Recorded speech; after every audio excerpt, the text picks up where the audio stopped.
नमस्कार। वाक्य विचार पार्ट 2 में आप सभी का स्वागत है। इस पार्ट में हम पढ़ेंगे अर्थ के आधार पर वाक्य का भेद। अर्थ के आधार पर वाक्य भेद। अर्थ के आधार पर वाक्य 8 प्रकार के होते हैं। एक एक करके इनका विस्तार से अध्ययन करेंगे। नंबर 1 पर आता है विधानार्थक वाक्य। नंबर 2 निषेधात्मक वाक्य। नंबर 3 आज्ञार्थक वाक्य। 4 प्रश्नार्थक वाक्य। 5 इच्छार्थक वाक्य। 6 संदेहार्थक वाक्य। 7 संकेतार्थक वाक्य। 8 विस्मयबोधक वाक्य। तो सबसे पहले पढ़ेंगे हम विधानार्थक वाक्य। विधान मतलब किसी कार्य का होना। विधानार्थक वाक्य, जब वाक्य में किसी कार्य का या किसी बात का होना पाया जाता है, ऐसा वाक्य विधानार्थक वाक्य कहलाता है। विधानार्थक वाक्य को ही विधि वाक्य भी बोलते हैं। विधि का मतलब होता है होना। किसी भी क्रिया या कार्य का घटित होना या किसी बात का होना पाया जाता है, ऐसा वाक्य विधानार्थक वाक्य कहलाता है। जैसे उदाहरण है हमारे पास, मैं पुस्तक पढ़ता हूँ। यहाँ पर किसी कार्य के होने का बोध हो रहा है, पुस्तक पढ़ने का बोध हो रहा है, तो ये एक प्रकार का विधान है। दूसरा वाक्य है निषेधात्मक वाक्य। निषेधात्मक वाक्य के अंतर्गत किसी कार्य या बात का निषेध होना पाया जाता है। निषेध मतलब नहीं या मना।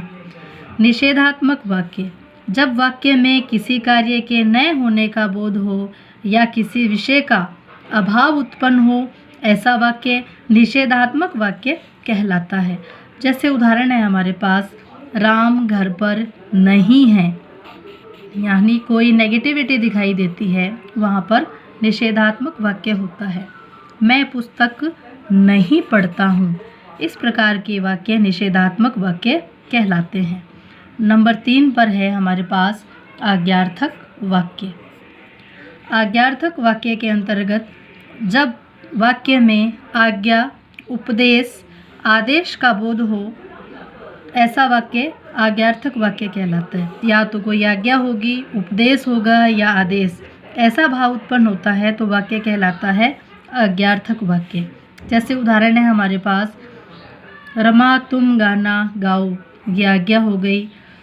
तुम हमेशा व्यायाम करो, तुम हमेशा व्यायाम करो, ये आदेश हो गया। इस प्रकार का वाक्य आज्ञार्थक वाक्य कहलाता है। चौथा वाक्य है हमारे पास प्रश्नार्थक वाक्य। प्रश्नार्थक वाक्य के अंतर्गत हम लेंगे जिस वाक्य में प्रश्नात्मक भाव प्रकट हो, यानी कोई प्रश्न किया जाए, इस प्रकार का वाक्य प्रश्नात्मक वाक्य कहलाता है। जैसे कौन गाना गा रही है, तुम घर कब जा रहे हो। तो यहाँ पर कोई न कोई प्रश्न हमारे सामने उपस्थित हो रहा है जिसका उत्तर जानने की जिज्ञासा हो रही है, तो ऐसा वाक्य प्रश्नार्थक वाक्य कहलाता है। 5 नंबर पर हमारे पास है इच्छार्थक वाक्य। इच्छार्थक वाक्य के अंतर्गत इच्छा या आशीर्वाद का बोध होता है। इच्छार्थक वाक्य, जहाँ वाक्य में इच्छा या आशीर्वाद का बोध हो, ऐसा वाक्य इच्छार्थक वाक्य के अंतर्गत आता है। जैसे उदाहरण है हमारे पास, भगवान करे तुम्हारा भला हो, ये इच्छा हो गई। सब लोग सुखी रहे, इस प्रकार का आशीर्वाद और मंगल कामना सूचक जो वाक्य होते हैं, इच्छार्थक वाक्य के अंतर्गत आते हैं। 6 नंबर पर हमारे पास है संदेहार्थक वाक्य। इस प्रकार के वाक्य के अंतर्गत संदेह या संभावना का बोध होता है।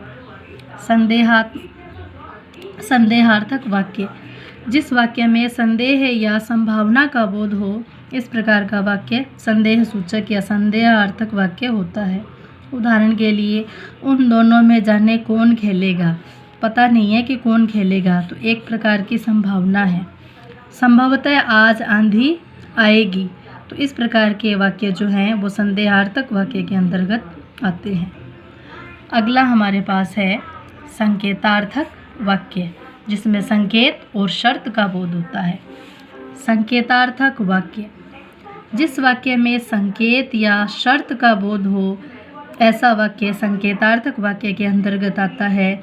जैसे उदाहरण है हमारे पास, यदि तुम पैसे दो तो मैं चलूँ, दूसरों का भला करोगे तो तुम्हारा भी भला होगा।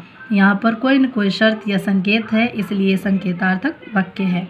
अगला वाक्य है हमारे पास 8वां, विस्मय बोधक वाक्य। इसके अंतर्गत विस्मय या आश्चर्य का बोध होता है। विस्मय बोधक वाक्य, जिस वाक्य में विस्मय आश्चर्य का बोध होता है ऐसा वाक्य विस्मय बोधक वाक्य कहलाता है। जैसे एग्जाम्पल है हमारे पास, वाह कैसा मनोरम दृश्य है, हाय ओलों की मार से फसल बर्बाद हो गई। तो इसमें विस्मय भी है, यहाँ आश्चर्य का बोध हो रहा है और इसमें विस्मय का बोध हो रहा है, अतः ये विस्मय बोधक वाक्य है। वाक्य विचार के अंतर्गत रचना के आधार पर वाक्य भेद अगले वीडियो में बढ़ेंगे। आज के लिए बस इतना ही। प्लीज़ हमारे चैनल को सब्सक्राइब और लाइक ज़रूर करें। धन्यवाद।